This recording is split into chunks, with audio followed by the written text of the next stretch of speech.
استعدادات بواحدة من قيمة المواجهة الأسود الروسية المنتخب 10 أمام منتخب المغربي هولندا لمواجهة صاحب منتخب الرتبة هولندا، السابعة عالميا. منتخب Du coup, الطواحين. le شنو Marocain est اسمهم arrivé dans une الطواحين؟ nouvelle dimension. Je pense que le coach. هذا منتخبنا صحفي المغربي مغربي يملك كل وكان صحافة الأسلحة التي تؤهله صحفية وكان للفوز على صحافة ديال أمريكا هولندا، اللاتينية. كما أن المدرب محمد وهبي والمهم يعرف المدرسة الاستعدادات الهولندية جيدا بحكم ديال تكوينه جميع داخل اللاعبين. أوروبا. لذلك أتوقع مباراة متوازنة إلى حد كبير، بالتوفيق وفرص للأسود. التأهل تبقى مفتوحة أمام الجميع. Clé pour pouvoir gagner cette rencontre et se qualifier au tour suivant. مباراة قوية.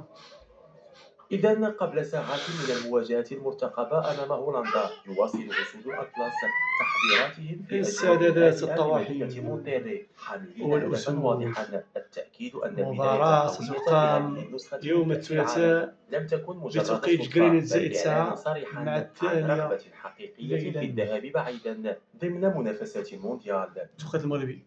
التقرير كان من تحرير أيوب البصري. وحضور سود الأطلس في مونتريال المكسيكية للتنافس على بالتوفيق. بطاقة العبور نحو الدور المقبل يواكب حضور جماهيري كبير دعما للمنتخب الوطني العازم على المضي أبعد ما يمكن في هذه المنافسات والمواصلة بالتالي على طريق الإنجازات. ينقلنا إلى تفاصيل الحضور المغربي في مونتريال المكسيكية أنس بوبا. نعم، مرحبا بجميع المشاهدين الكرام. فعلا بدأنا ندخل في أنس فوبا. أجواء هذه المباراة الحاسمة بين المغرب مونتري وهولندا يوم مونتري غد مكسيك. الاثنين. الجماهير المغربية بدأت تتوافد منذ يوم الكأس الأمس على صافي. مونتري المكسيكية، هذه المدينة التي تعتبر ثالث أكبر المدن هنا في المكسيك بعد غوادالخارا وكذلك العاصمة المكسيكية مكسيكو.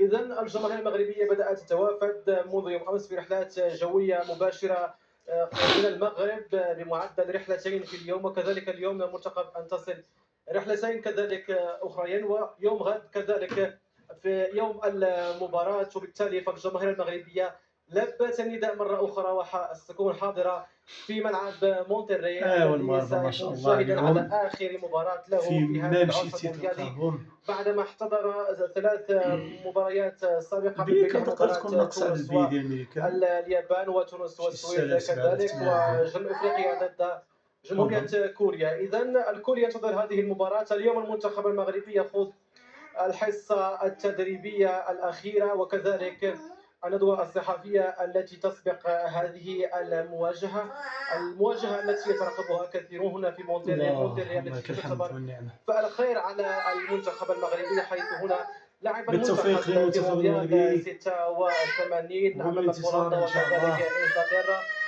هذا الملعب ملعب مباراة المغرب ضد انجلترا تم هدمه قبل 9 سنوات، وبالتالي فما تزال فقط ذكريات الخاصة بالمنتخب المغربي.